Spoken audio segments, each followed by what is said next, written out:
Boa noite, irmãos. Que a graça e a paz do nosso Senhor Jesus Cristo estejam com a vida de cada um de vocês. Hoje a gente está quase terminando, não termina hoje, mas quase terminando a nossa série de exposições aqui em Ageu. E hoje a gente vai abrir lá em Ageu, capítulo 2. Se você não sabe onde fica, está ali logo depois de Zacarias. Não, logo antes de Zacarias. Aí fica fácil, né? Ajudou muito. Mas eu acho que a essa altura do campeonato, você já sabe onde é que está Ageu na sua Bíblia, amém? Vamos ouvir com fé e esperança a palavra do Senhor, que nos diz essa noite, a partir do versículo 20. No 24º dia do 9º mês, no 2º ano do reinado de Dario, a palavra do Senhor veio ao profeta Ageu, dizendo: assim diz o Senhor dos Exércitos, peça aos sacerdotes que decidam a seguinte questão relacionada à lei. Se alguém leva carne sacrificada na borda de sua roupa, e ela vier tocar o pão, ou no cozido, ou no vinho, ou no azeite, ou em qualquer outro mantimento, isso ficará santificado? E os sacerdotes responderam: não.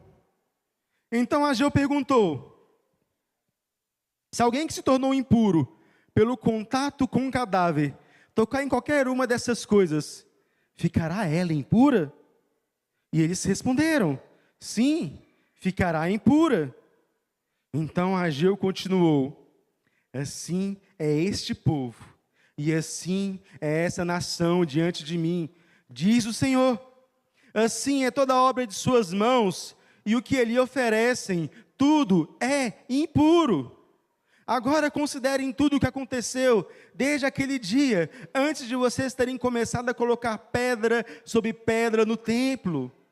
Antes daquele tempo, alguém vinha ao monte de trigo esperando encontrar 20 medidas, e havia somente 10. Vinha ao lagar para tirar 50 medidas, e havia somente 20. Eu os feri com queimaduras, com ferrugens, com granizo, e em tudo o que vocês fizeram, mas não houve entre vocês quem voltasse para mim, diz o Senhor. Por isso, desde o dia de hoje, desde o 24º dia do 9º mês, desde o dia em que foram lançados os alicerces do templo, considerem o seguinte: ainda há sementes no celeiro? Além disso, a videira, a figueira, a romanceira, a oliveira não têm dado seus frutos. Mas de hoje em diante, eu abençoarei vocês. Amém? Vamos orar mais uma vez? Senhor, nós estamos aqui diante do Senhor, diante da Tua palavra, que vem nos ferir e que vem nos tocar. Ó Deus, vem falar conosco de maneira profunda essa noite. Vem nos encontrar nos nossos pecados, nas nossas falhas, nos nossos erros. E vem nos causar transformação. Vem nos trazer santidade. Que o Teu Santo Espírito venha falar aos nossos corações através dessa mensagem. É no nome de Jesus que eu te oro, eu te agradeço. Amém. Meus irmãos, uma obra, uma reforma nunca é fácil. Parece que tem sempre alguma coisa para poder desanimar a gente. É ou não é? Eu me lembro quando eu trabalhava na secretaria aqui da igreja, e aí estava no meio da pandemia, e o povo decidiu reformar essa parte aqui de cima.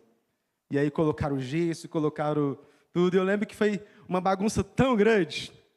E tem um dia em especial, que eu lembro que estava tanta sujeira, e o pastor Milton te pedia para mim descer aquela porta sempre que o povo fosse embora. Aí teve um dia que eu vim, subi, o povo tinha ido embora, eu tinha deixado a porta aberta, eu fui fechar a porta, essa porta emperrou. E eu estava atrasado para um compromisso. E eu comecei a desesperar, e era tanta sujeira, eu estava tão imundo de tanta sujeira que estava aqui. E eu comecei a chorar, eu liguei para o pastor Milton, vem cá, me ajuda para descer essa porta aqui. E aquele dia eu tive essa sensação de que não vale a pena esse esforço todo. É muita complicação. Mas vale a pena, né, meus irmãos? Hoje está tudo bonitinho, tem muita coisa para fazer ainda, mas está tudo indo nos conformes. Porque é isso, as coisas ficam sempre uma bagunça. Poeira e barulho para todo lado, parece que nunca termina. Às vezes era para ser 1 mês, 2 meses, vai virando 6 meses, daqui a pouco é 1 ano aí, fazendo reforma, aquele estresse, gasto o dobro ou o triplo do orçamento, não é? É a certeza que passa na nossa cabeça que eu tive naquele dia. É melhor desistir. É melhor parar com essa obra toda. A gente tem essa sensação quando a gente está no meio de uma obra, de uma reforma, não é? A questão, meus irmãos, é que na nossa vida com Deus também é assim. Deus vem e começa a fazer uma grande obra na nossa vida. Deus vem e Ele quer transformar. Aquilo que a gente é no nosso pecado é uma grande ruína, que precisa de uma obra de reforma, de transformação, não é? E Deus vem, começa a falar aos nossos corações, e essa obra vem acontecendo, e é uma obra para a vida toda, a obra da santificação. E é semelhante essa obra que a gente faz na casa da gente. Com altos e baixos, a gente vai se estressando e sempre vem aquela tentação de talvez jogar tudo para o alto e voltar para a velha vida. Lutero tinha uma frase que eu gosto muito, ela é até divertida, que expressa muito essa realidade. Ele dizia: eu pensei que o velho homem tinha morrido nas águas do batismo, mas o miserável, esse miserável sabe nadar. Ele quer voltar, não é? Ele é bom de natação. O ponto aqui, meus irmãos, é que deixar Deus nos reconstruir, a gente trabalhar para a obra do povo de Deus e para a obra de Deus, é algo que é para a vida toda. E essa tentação de querer abandonar tudo e voltar para o pecado, é também uma tentação que a gente tem que tomar cuidado no nosso coração. O tempo todo, constantemente. E hoje o livro de Ageu vai falar um pouco sobre isso. Sobre o fato de que a gente precisa de santidade para reconstruir. Santidade para reconstruir. A gente está acompanhando aqui, meus irmãos, 4 meses de profecias registradas de Ageu. No capítulo 1, Ageu expõe a sua primeira profecia, né, que chama o povo a colocar Deus em primeiro lugar, e então, colocando Deus em primeiro lugar, trabalhar em prol da reconstrução do templo. Aquele templo que deveria ser o centro da adoração e do povo de Deus. E a gente vê logo depois, então, 24 dias depois, o povo respondendo a essa pregação e a essa chamada de Ageu. Não é? Eles começaram, então, a reconstruir o templo. E aí, então, eles começam a ficar desanimados, sobretudo os mais antigos, porque eles se lembravam da glória, se lembravam da untuosidade, não é? Do antigo templo de Salomão. Aqueles jovenzinhos que foram para o cativeiro, mas que se lembravam, que tinham na sua mente a marca de como era grande o templo. E a gente viu semana passada, no capítulo 2, no início do capítulo 2, a segunda profecia de Ageu, em que ele traz uma palavra de ânimo para o povo. Uma palavra de ânimo para o povo. Ele lembra que, embora esse templo aparentemente vai ser menor, há uma promessa de Deus ali, né? De que a glória da segunda casa seria maior que a da primeira. Estava profetizando sobre coisas futuras, sobre como aquele templo seria o palco de grandes acontecimentos, sobre como o próprio Senhor, em carne e osso, estaria naquele lugar, purificaria aquele templo. E como a própria presença de Deus extrapolaria aquele templo. Essas verdades. Então o povo continua a trabalhar. E se passam aqui então 2 meses, não é?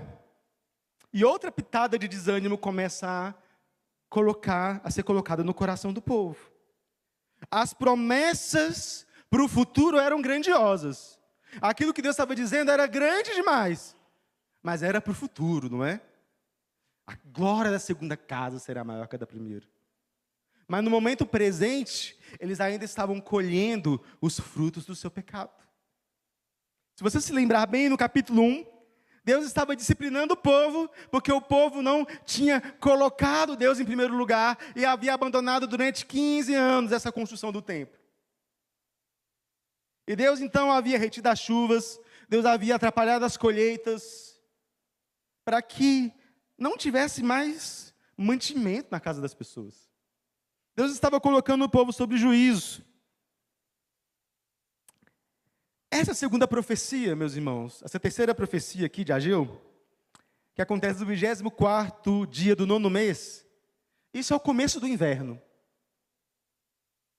É o começo do inverno. E os celeiros estavam vazios. A tentação para eles era muito clara. É a tentação de, beleza, estamos aqui com pouco mantimento, estamos aqui com pouco estoque. Talvez estivessem pensando, Deus não cumpriu o que prometeu. Talvez o coração pecador deles estivesse dizendo isso. E talvez a tentação era, vamos parar de construir de novo, vamos focar na nossa vidinha, vamos focar nas nossas coisas, para que a gente volte então a ter pelo menos o que comer, não é? Essa era a tentação. E prova disso é que entre a profecia do início do capítulo 2 e essa profecia, essa terceira profecia, Deus levanta um outro profeta para falar ao povo, o profeta Zacarias. E o livro de Zacarias registra algumas profecias desse período. E entre esses 2 meses, o profeta Zacarias é levantado justamente para exortar o povo a continuar firme nessa obra. Zacarias 1, versículo 4 nos diz: não sejam como seus pais, quando os primeiros profetas clamavam, assim diz o Senhor, convertam-se dos seus maus caminhos e das suas obras más.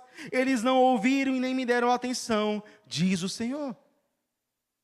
O que o profeta Zacarias estava pregando, e que tem a ver com esse desânimo do povo, é que a tentação de não dar mais ouvidos à profecia de Ageu, a palavra do Senhor era grande. A tentação de, assim como os antigos que foram para o exílio, porque não ouviram Deus chamando eles de volta, acontecesse de novo com essa geração. E eles parassem. Essa era a tentação. A de não dar ouvido à palavra de Deus. E é por isso então que Ageu fala de novo ao povo, se dirige mais uma vez para animá-los e para confrontá-los. E aqui Ageu está querendo conduzir o povo a algo importante. Para a obra do Senhor continuar, é preciso santidade. É preciso santidade para reconstruir. E aqui ele vai nos ensinar que a santidade começa no mais profundo do nosso coração. Vamos lá. Essa profecia de Ageu é distinta das outras.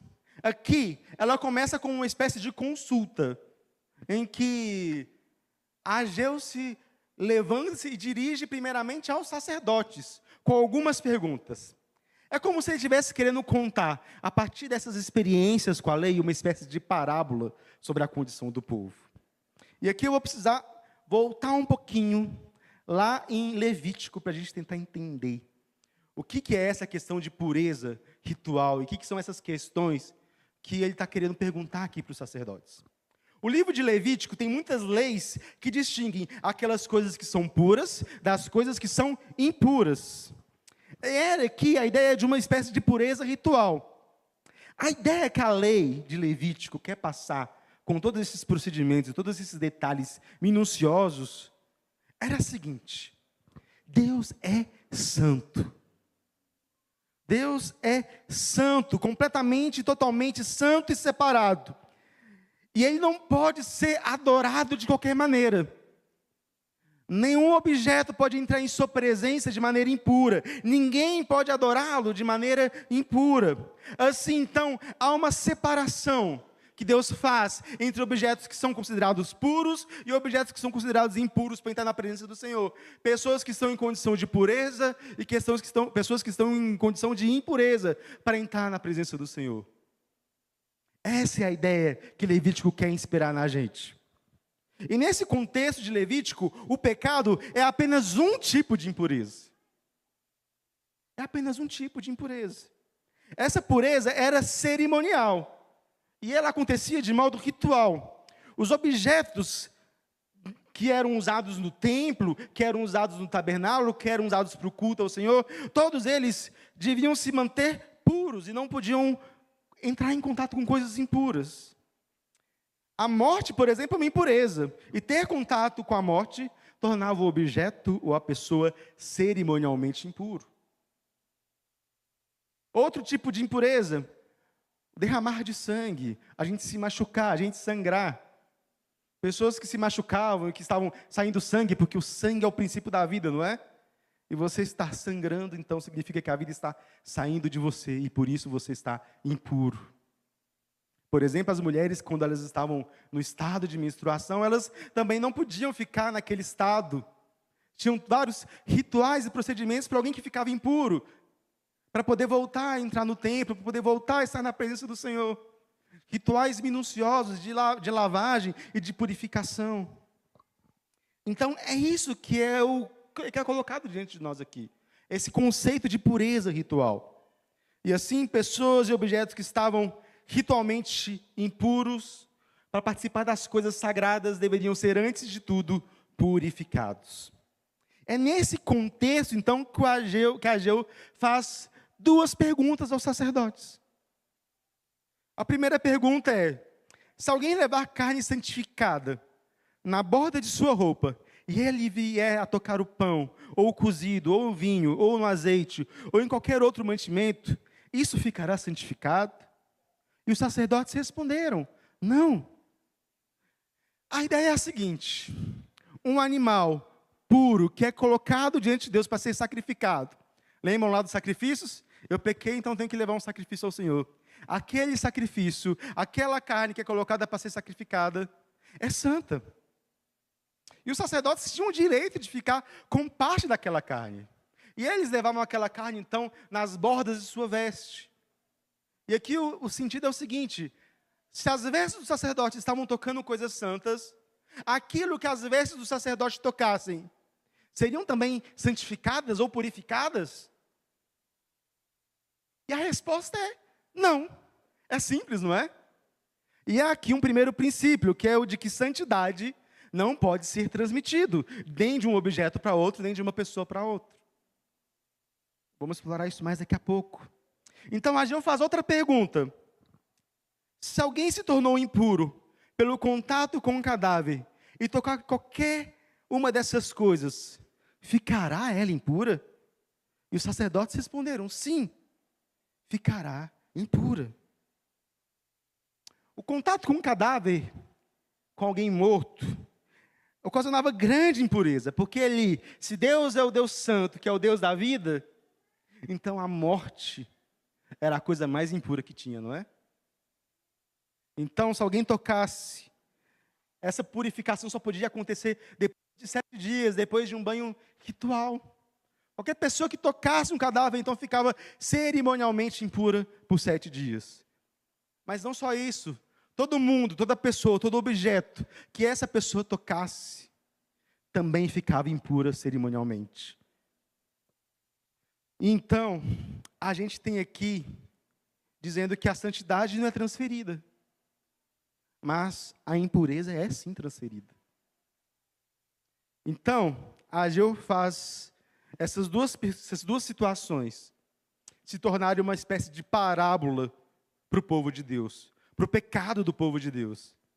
E aqui, Ageu está chamando a gente a considerar os nossos corações e mostrando que, a partir desse conceito, que santidade é uma coisa que começa no coração. Eu quero trazer 3 princípios claros para a gente nessa noite. O primeiro deles é de que não adianta a obediência a Deus sem o verdadeiro temor a Deus, porque santidade começa no coração. Não adianta obediência a Deus sem o verdadeiro temor a Deus, porque a obediência começa no coração. O primeiro princípio aqui é o de que santidade não é transferível.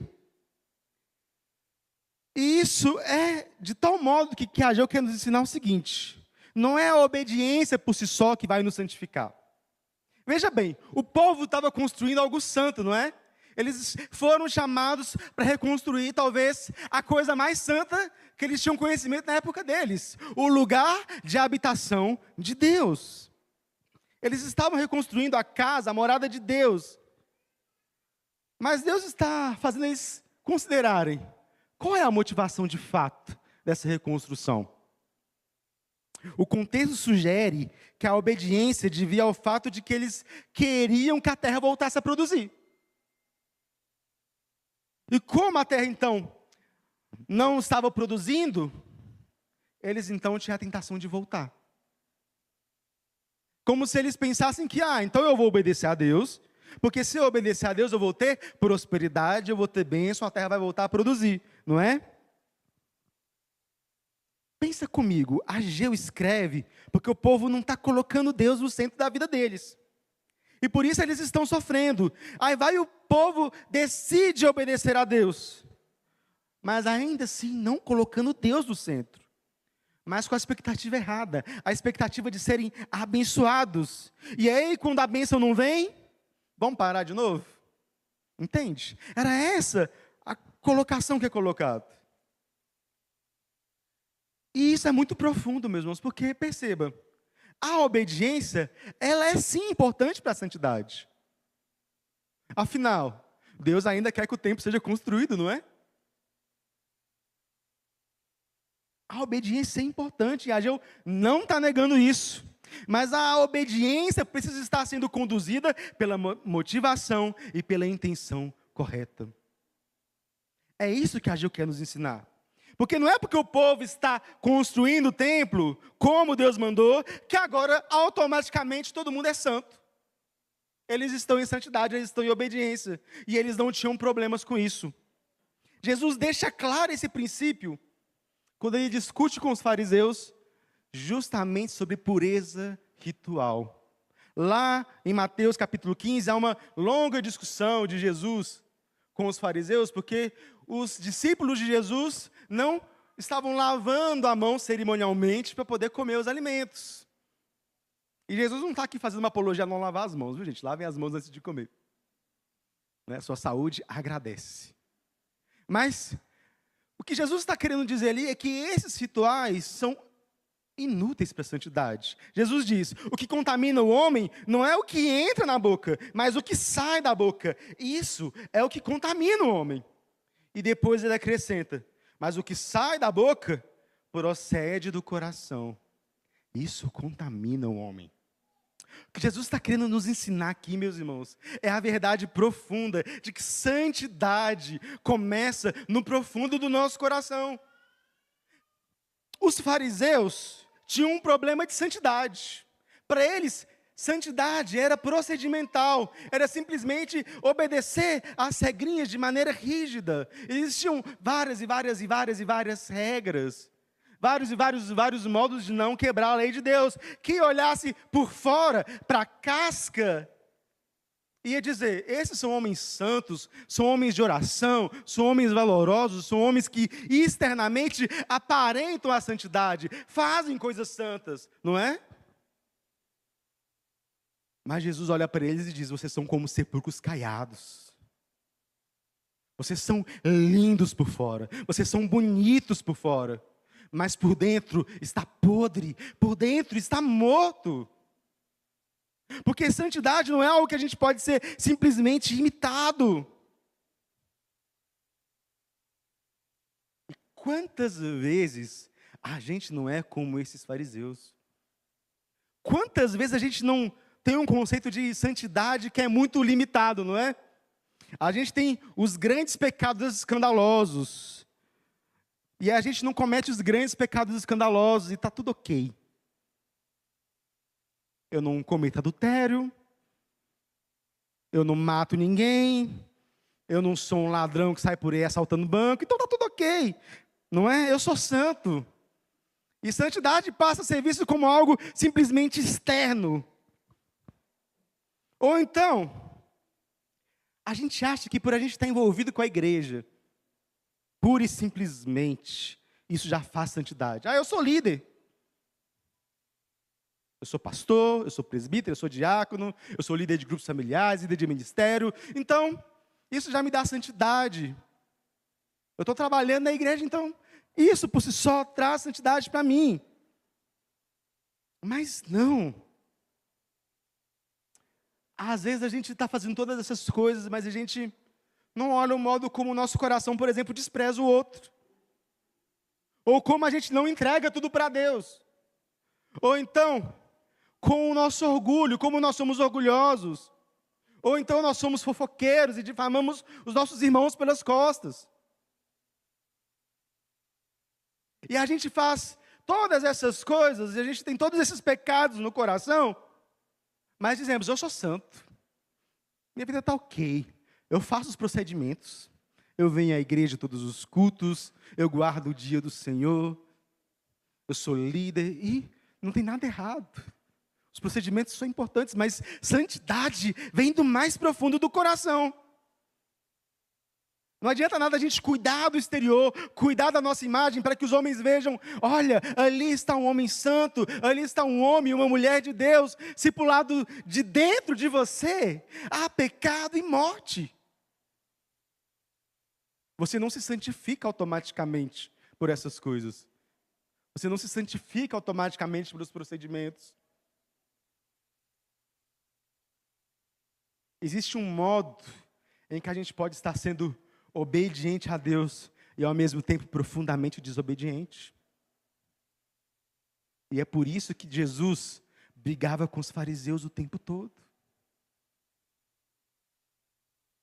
Porque as pessoas, os fariseus, estavam fiando a sua segurança, fiando a segurança da sua salvação nesses procedimentos, nessa obediência. Não é isso, nunca foi isso que Deus quis para nós. Você não merece que Deus se agrade de você e te abençoe. Você não merece que Deus te abençoe e se agrade de você porque você dá o dízimo, ou porque você tem algum cargo, ou porque você vem todos os domingos à igreja, não. Nunca é pelo nosso merecimento. E a Ageu está dizendo justamente isso. Para ter santidade, a motivação correta do seu coração tem que vir lá de dentro.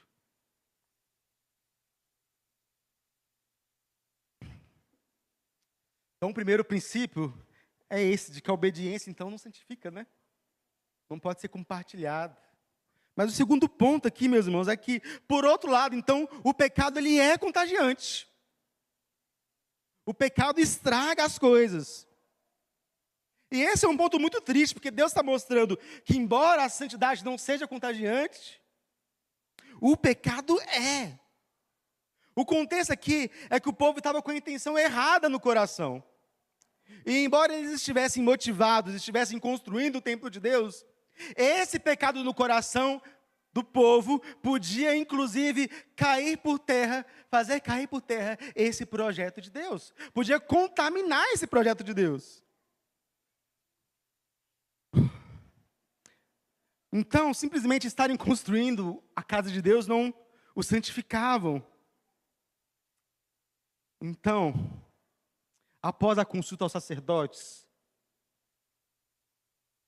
Deus diz, assim é este povo, e assim é essa nação diante de mim, diz o Senhor. Assim é toda a obra de suas mãos, e tudo o que lhe oferecem, tudo é impuro. Tudo é impuro se é feito com a intenção impura. Até mesmo aquilo que você oferece para Deus, se você oferece de um modo impuro, com o coração impuro, isso também é impuro. O pecado é contagioso. Lembrando de tempos que a gente não queria lembrar, durante a Covid, né? Durante a pandemia, se você estivesse saudável e fosse visitar alguém que estava doente, a sua saúde curava aquela pessoa? O que acontecia era o risco contrário, né? É de que a doença da pessoa fosse transferida para você. Porque o pecado é esse mal que contamina, e que corrompe, e que destrói. E o que Deus está nos ensinando é isso. Tudo é corrompido, inclusive o nosso culto a Deus. Imagina o povo que voltou do exílio, coloca a sua própria vida em primeiro lugar, ao invés de colocar a vida de Deus, colocar o templo de Deus. E eles continuam cultuando, eles continuam oferecendo sacrifícios. E onde eles cultuam? Onde eles oferecem sacrifícios? No templo. Mas que templo? Aquelas ruínas lá. Percebe? O povo continuava ofertando, o povo continuava oferecendo culto, o povo continuava, mas eles faziam isso no meio das ruínas. E quanto mais tempo aquelas ruínas demoravam para ser reconstruídas, parece que pior ficava a situação. Porque o povo continuava entregando o culto no meio daquelas ruínas e achava, não tem problema nenhum. E aquilo que devia ser um sinal de obediência, nós estamos cultuando o Senhor mesmo sem o templo, estava se tornando um sinal de desobediência. E o Deus que é totalmente santo, vendo as suas ofertas sendo ali jogadas de qualquer jeito, sendo tratadas de qualquer modo, o culto estava sendo profanado. O culto estava se tornando impuro. Deus olhava para aqueles homens ali, entregando sacrifícios, entregando suas ofertas. E tudo o que ele via era impureza. Tudo o que ele via era o pecado do povo. Meus irmãos, a gente não está mais na antiga aliança. Nosso culto não é mais trazer animais para serem sacrificados diante do Senhor. Nós não temos aqui um altar em que a gente sacrifica um bicho, um animal. Mas a gente está diante do mesmo Deus. A gente está diante do mesmo Deus que é santo, do mesmo Deus que é puro. E é diante desse Deus que é santo e que é puro que nós estamos aqui entregando o nosso culto, entregando o nosso louvor, entregando a nossa adoração. E a pergunta é, como Ele vê o nosso culto? Como Ele nos vê? Será que Ele nos vê entregando um culto com pureza ou um culto com impureza? Meus irmãos, a verdade dura aqui é que a gente está sobre o mesmo risco de entregar para Deus um culto que seja impuro. Justamente pelo modo como a gente vive a nossa vida. Entende? Porque um culto puro é aquele que vai estar em conexão com uma vida pura. Santidade na vida, é isso que a gente precisa, de santidade na nossa vida. Aí você vem, você canta a Deus no domingo, não é? Você vem, você canta os louvores, você diz que exaltado é o nome do Senhor. Você diz que Ele é santo e puro, e que Ele é grandioso. E na segunda-feira, como você vive? Como você vive na segunda-feira? No seu trabalho, você lembra que você tem um Deus sobre você?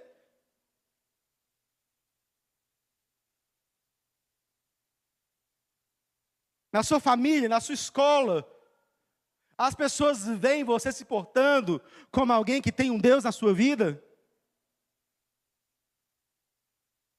Que aquilo que você realmente veio buscar no domingo, isso foi transferido para você, que você aprendeu e que você está aplicando isso? E quando ninguém vê? E quando não tem ninguém te vendo? Você lembra que o Senhor está a te ver e está a te olhar, e que Ele sabe tudo o que você faz e todos os seus caminhos, mesmo que não tenha ninguém perto? Que Ele sabe os acessos do seu celular, que Ele sabe os pensamentos impuros do seu coração. Entende? O culto ao Senhor, no domingo, é maravilhoso.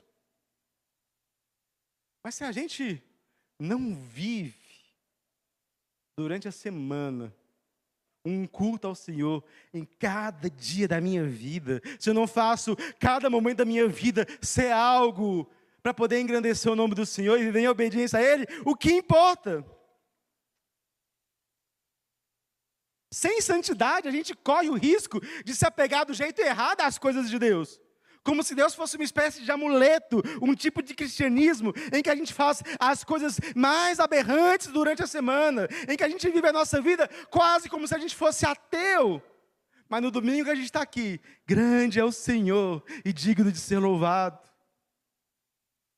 Como se Ele não fosse digno de ser louvado durante todos os dias da minha vida. E Deus olha para a gente pensando no nosso culto e diz, impuros. impuros. E é interessante, né? Porque Deus usa de novo aquele termo, este povo, afastando desse povo. Outro profeta, o profeta Amós, muito tempo antes de Ageu, faz a mesma reclamação sobre o povo. Amós, capítulo 5, versículos de 21 a 23, ele diz, Deus falando, eu odeio e desprezo as suas festas, e com as suas reuniões solenes eu não tenho nenhum prazer. Mesmo que vocês me ofereçam holocaustos e ofertas de cereais, não me agradarei deles.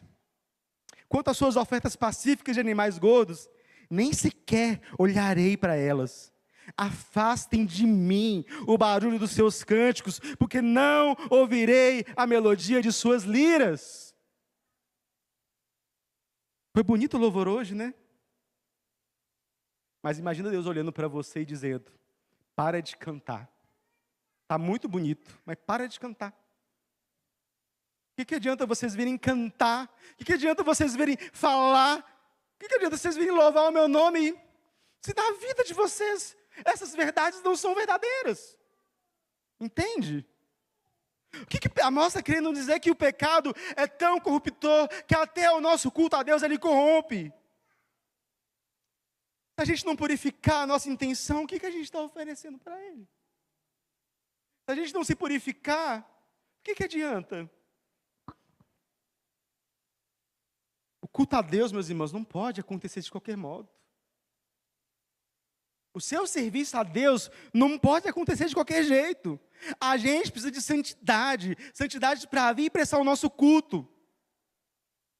Não vir de qualquer jeito e participar de qualquer jeito. A gente corre o sério risco de, nessa brincadeira de profanar o culto e o nome do Senhor, a gente chegar diante de Jesus no último dia. A gente dizer, Senhor, Senhor, em teu nome eu fiz várias coisas. Em teu nome eu preguei. Em teu nome eu cantei no louvor. Em teu nome eu servi na mídia. Em teu nome eu fiz várias e várias coisas. E Jesus olhar para você e dizer, afastai-vos de mim, que eu não vos conheço. Então, o profeta Ageu termina aqui, nos fazendo pensar que não há santidade sem arrependimento. Ageu chama o povo de volta a considerar o que está acontecendo. Nos versículos de 15 a 18 ele faz isso. Ele traz de novo o fato de que Deus estava disciplinando eles, fazendo com que todos os esforços deles rendessem pouco. Deus diz, eu os feri. Houve granizo. Houve seca. As plantações não renderam porque eu vos feri. E o povo olha para eles e diz, mas não houve entre vocês quem voltasse para mim. Ageu está mostrando como a falta de arrependimento e a cegueira são fruto do pecado. São frutos terríveis do pecado. Porque Deus está aqui disciplinando o povo, fazendo o povo sofrer por conta do próprio pecado. E Deus já havia, inclusive, pregado isso para eles. Deus já havia falado isso várias vezes, mas ainda assim não havia arrependimento. Eles estavam com o coração duro, eles não se voltaram para Deus. O pecado faz isso com a gente. Com uma espécie de cegueira espiritual, que mesmo que venha a disciplina de Deus sobre nós, mesmo quando Deus está pesando a mão sobre nós, claramente, a gente olha e, não é comigo não. O nosso coração não se arrepende, não volta para Ele. Porque o pecado é tão destrutivo, meus irmãos, que corrompe até a nossa percepção espiritual. Deus se desagrada do modo como a gente vive, muitas vezes, e a gente sabe disso, porque nós, conhecendo a palavra, sabemos que Deus não se agrada do modo como a gente vive. E Deus faz pesar a mão sobre nós, e a gente sofre as dores de Deus pesando a mão sobre nós, e ainda assim a gente pensa, não é comigo, não é sobre isso, não é aquilo outro. Entende? A gente precisa ouvir mais a voz de Deus e entender mais e discernir melhor as estações da nossa vida. E entender quando nós estamos errados diante de Deus, quando tem algum pecado que está contaminando toda a nossa vida, e quando Deus está de fato pesando a mão sobre nós. A gente diz, está tudo bem, está tudo em paz. E aquilo que está nos matando, o nosso pecado, a gente continua cultivando. Deus está dizendo, para com isso. Volte-se para mim. E a imagem aqui é de alguém que está no seu pecado, correndo em direção contrária ao Senhor. Mas em que Deus toca a mão e toca a vida, então ele se volta para Deus. E ele começa a correr em direção ao Senhor, uma volta de 180 graus. Porque essa é a graça do Senhor. Porque, gente, Deus está vendo o povo pecador, Deus está vendo o povo difamá-lo, Deus está vendo o povo prestar um culto impuro. E ainda assim Deus disciplina o povo, por quê? Porque Deus quer o povo de volta. Deus quer o povo de volta. Deus quer você de volta. Quando Deus disciplina a gente, seja Deus disciplinando a nossa vida por meio das situações, seja Deus disciplinando a gente por meio da igreja, nunca é para o nosso mal, é sempre para o nosso bem, é sempre Deus dizendo, o seu coração está impuro, venha se purificar, venha participar da minha alegria e da minha vida. Deus nos chama de volta para o nosso bem, porque Ele nos ama. Às vezes a gente vê o ímpio prosperando, e pensa, nossa, mas o ímpio está lá prosperando. Sabe por que ele está lá prosperando? Porque Deus está juntando ira sobre ele. Ele está lá prosperando e acha que por causa disso a vida dele está correta. E Deus vai deixando ele achar que a vida está de boa. Porque aqueles a quem Deus ama, quando estão no pecado, Deus corrige. E traz de volta. E Ele promete mudança, quando Ele vê arrependimento genuíno no meio do povo. Os versículos 18 e 19 dizem, por isso, desde o dia de hoje, desde o 24º dia do 9º mês, desde o dia que foram lançados os alicerces do templo, considerem o seguinte, há semente no celeiro? Não há semente no celeiro. Além disso, a videira, a figueira, a romanceira, a oliveira, não têm dado seus frutos. Mas de hoje em diante, eu abençoarei vocês. Ele afirma, esse dia aqui, provavelmente foi o dia que os alicerces do templo terminaram de ser construídos. E Ageu está pegando essa mensagem dura, meio que dizendo o seguinte, vocês voltaram a construir o templo, suas intenções não estão 100% corretas ainda não. Mas eu estou vendo nesse ato um início de arrependimento. Por isso, a partir de hoje, eu abençoarei vocês. Perceba que ele não está dizendo, farei a colheita prosperar. Ele está dizendo, a partir de hoje, essa história vai mudar. Por quê? Porque eu abençoarei vocês. A promessa de Deus, ao ver o povo corrigir suas falhas, é de que sim, a sorte vai mudar. Ele abençoará, Ele mudará a sorte. A tristeza se tornará em alegria, porque o arrependimento é real e verdadeiro. Mas como mudar o caminho? Meus irmãos, talvez esse texto esteja mostrando muita coisa para o seu próprio coração. Talvez você esteja sendo confrontado com a sua necessidade de ser mais santo, de ter mais santidade. E talvez você tenha já aí um certo desespero no coração, porque você vê o seu real estado de ser. E se pergunte, como ser santo? Eu queria terminar mostrando que Ageu está preparando um caminho.